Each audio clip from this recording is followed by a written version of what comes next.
આપણે આમાં તારે કઈ લેવાની છે આ લેવી છે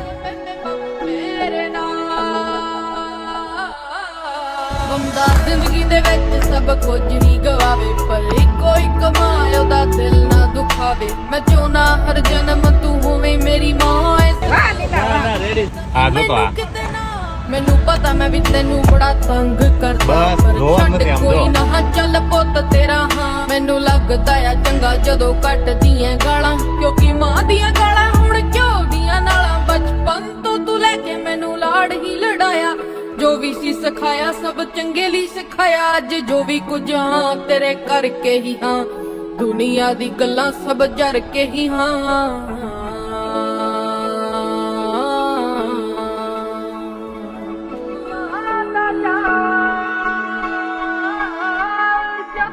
બોક્સર ચલાવતા ને ત્યારે લોકો એવું કહેતા કે આ પાઠું હવે ક્યારે તારે બદલવું છે ત્યારે તાર પપ્પા હસીને એવું કહેતા કે હવે જ્યારે હું ગાડી લઈશ ને તારે સીધી 4 વ્હીલ જ લઈશ એટલે એ એક સપનું આજે તે પૂરું કર્યું છે એનો મને ગર્વ છે થેન્ક યુ નિલેશ કોંગ્રેચ્યુલેશન વાહ મમ્મી વાહ